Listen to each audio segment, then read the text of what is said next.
Joining me now, CNN senior legal analyst and former federal prosecutor Elie Honig. Elie, from Friday over the weekend, the blanks keep getting filled in. We know more than we did before. First off, we now have more details about what was taken from Mar-a-Lago way back in January, or handed over, I should say. That's right, John. Monday morning, class back in session, search warrants. We're beyond 101. We're into advanced level classes now. Yeah, I think one of the biggest things we learned is what was taken in those initial 15 boxes by the National Archives, which led to DOJ getting involved. We now know why this became criminal, which led to the subpoena, which then led to the search warrant. So we learned that in that initial batch of 15 boxes, the archives seized 184 total classified documents, including 25 documents at the highest level of classification, top secret. And within that group, there's some really highly sensitive documents, including a lot of acronyms in this, documents relating to HCS, Human Intelligence Control System,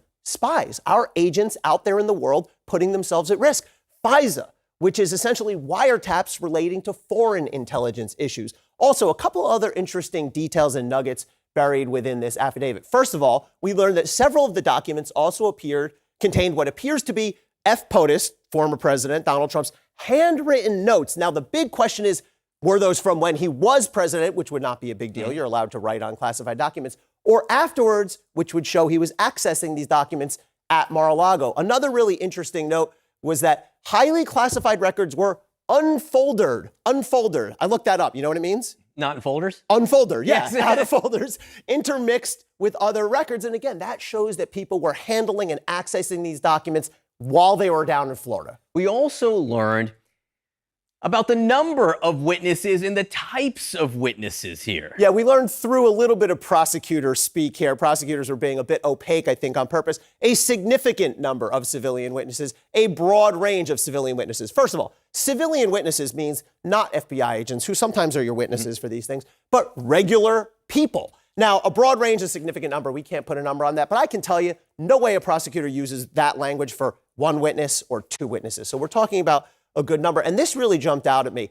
DOJ writes in the affidavit that they're worried about harms including retaliation, intimidation, and harassment, and even threats to their physical safety. But here's the important part. As the court has already noted, these concerns are not hypothetical in this case, meaning those things have already happened to witnesses. All right, references to obstruction inside the affidavit. Yeah, so one of the bases for getting this affidavit is concerns about obstruction. Of course, tampering with witnesses would count, but there's also a concern about what happened with documents. Now, they include a letter from DOJ to Donald Trump's lawyers back in June asking that a room at Mar-a-Lago where the documents had stored been secured and all the boxes be preserved in that room in their current condition. So DOJ tells the people down at Mar-a-Lago, keep these here, keep them secure, don't move them. But we learned in the search warrant that DOJ said, we need to search in all these different areas, including a storage room in the residential suite, Pine Hall, Donald Trump's office, and other spaces. And Maggie Haberman has reported they did find documents in the closet of Donald Trump's office. So that suggests those boxes and documents had been moved around. There was a surprise inclusion